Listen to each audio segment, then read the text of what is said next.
Hi, ഞാൻ tile പാലസിലെ ഒരു പുതിയൊരു വീഡിയോ ആയിട്ടാണ് ഞാൻ വന്നിരിക്കുന്നത്. ഇപ്പോൾ ഇത് നമ്മുടെ ഒരു പുതിയൊരു ഐറ്റാണ്, ഇമ്പോർട്ടഡ് ടൈലാണിത്.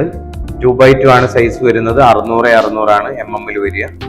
ഇതിന്റെ പ്രത്യേകത എന്ന് പറഞ്ഞു കഴിഞ്ഞാൽ ഈ ഒരു ഡിസൈൻസിൽ എല്ലാ ലൈനിലും ഒരു കൊത്തിപ്പണിഞ്ഞ ഒരു ഡിസൈൻസ് ആണ് ഇതിൽ പ്രത്യേകിച്ചുള്ള ഒരു ഡിസൈൻ ചെയ്തിരിക്കുന്നത്. ഇത് പക്കാ വിട്രിഫൈഡ് ആണ്, വാട്ടർ അബ്സോർബ്, വെള്ളം വലിക്കാത്തൊരു ടൈലാണിത്. പ്രത്യേകത എന്ന് പറഞ്ഞു കഴിഞ്ഞാല് ഇത് നമുക്ക് പിരിക്കേണ്ട ഭാഗങ്ങൾ വരുന്നത് വാഷ് ബേസിൻ ഏരിയ, അതുപോലെ കിച്ചൺ കൗണ്ടർ ടോപ്പിന്റെ ആ വോൾ ടൈൽസ്, ആ വോളിലെല്ലാം ഇതൊരു ഉപകാരപ്പെടുന്ന ഒരു ഐറ്റാണ്. ഇത് നമ്മുടെ രണ്ടാമത്തെ ഒരു ഐറ്റാണിത്. 2x2 ആണ് സൈസ് വരുന്നത്. ഇമ്പോർട്ടഡ് ടൈലാണ് ഇത് വരുന്നത്. കാർവിംഗ് ഡിസൈൻസ് ആണ്. 2x2 size 600 mm വരികയത്. ഇതിന്റെ പ്രത്യേകത എന്ന് പറഞ്ഞു കഴിഞ്ഞാൽ ഇതൊരു പുതിയ ഒരു വാൾ ടൈലായിട്ട് നമുക്ക് ബാത്റൂമിന്റെ ഡിസൈൻസ് ചെയ്യാം. ഡാർക്ക് ആൻഡ് ലൈറ്റ് ആണ് ഇത് വരുന്നത്, ലൈറ്റ് ആൻഡ് ഡാർക്ക്.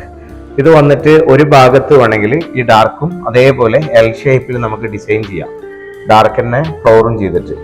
അതല്ലാതെ ഒരു ലൈറ്റും ഒരു ഡാർക്കും ആയിട്ടും നമുക്ക് ചെയ്യാം. ഇതിന്റെ റേറ്റ് വരുന്നത് 85 ആണ് MRP വരുന്നത്. ഇത് സ്പെഷ്യൽ ഡിസ്കൗണ്ട് ആയിട്ട് ഒരു 65-ന് നമുക്ക് ചെയ്തു കൊടുക്കാൻ പറ്റും. ഇത് 4-2 വിട്രിഫൈഡ് ടൈലാണ്. ഇത് ബാത്റൂം ഏരിയയിൽ വെക്കാനും അതേപോലെ വാഷ് ബേസിന്റെ ഏരിയയിലും വെക്കാം. കൂടുതലായിട്ട് പ്രൊമോട്ട് ചെയ്യുന്നത് ബാത്റൂമിന്റെ ഏരിയയിലാണ്. ഇത് ജോയിന്റ് ഫ്രീ ആയിട്ട് വെക്കാം, അതേപോലെ ഗ്യാപ്പ് ഇട്ടിട്ട് സ്പേസറിൽ അപ്പോക്സി ചെയ്തിട്ടും വെക്കാം.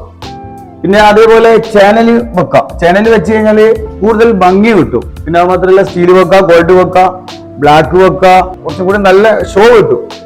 ഫുൾ ഏരിയ വന്നാൽ അതിന്റെ പ്രത്യേക ഒരു ഡിസൈൻ നിങ്ങൾക്ക് കിട്ടും.